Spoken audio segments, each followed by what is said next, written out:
ఎన్నికలు సమీపిస్తున్న వేళ అత్యంత కీలక నేతలు, అతిరథ మహారథులు, కంచుకోటలు లాంటి నియోజకవర్గాల్లో కూడా ప్రచారాలు ప్రారంభించేశారు.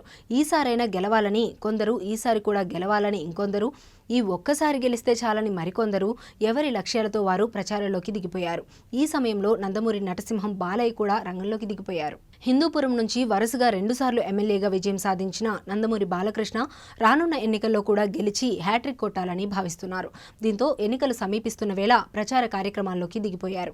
స్టార్ క్యాంపెయినర్గా రాష్ట్రం మొత్తం ప్రచారం చేసే సత్తా ఉన్న బాలయ్య ప్రస్తుతం మాత్రం హిందూపురం పైనే ఫుల్ ఫోకస్ పెట్టినట్లు తెలుస్తోంది. వాస్తవానికి హిందూపురం అనేది టీడీపీకి కంచుకోట. 1983 నుండి ఈ నియోజకవర్గంలో పసుపు జెండా మినహా మరో జెండా ఎగిరిన దాఖలాలు లేవు. అభ్యర్థి ఎవరైనా సరే ఇక్కడ టీడీపీ జెండా ఎగరాల్సిందే, నిలవాల్సిందే. ఈ నేపథ్యంలో బాలకృష్ణ హ్యాట్రిక్ కొట్టడం పెద్ద సమస్య కాదంటున్నారు.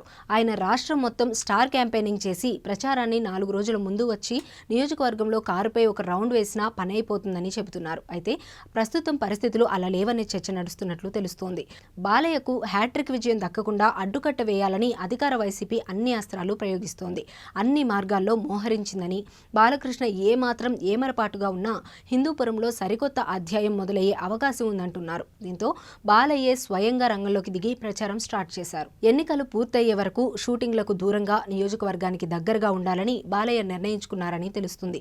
ప్రస్తుతం బాబీ దర్శకత్వంలో సినిమా షెడ్యూల్ ఉన్నప్పటికీ ఎన్నికలు ముగిసే వరకు సెట్స్ పైకి వెళ్లడం మానుకోవాలని బాలయ్య నిర్ణయించుకున్నట్లు సమాచారం. హిందూపురంలో వైసీపీ అభ్యర్థిగా బీసీ సామాజిక వర్గానికి చెందిన టీఎన్ దీపికను బరిలోకి దింపారు. టీడీపీకి కంచుకోటగా ఉన్న నియోజకవర్గంలో బాలయ్య గట్టి పోటీని ఎదుర్కొనే అవకాశం ఉందంటున్నారు పొలిటికల్ ఎక్స్పర్ట్స్.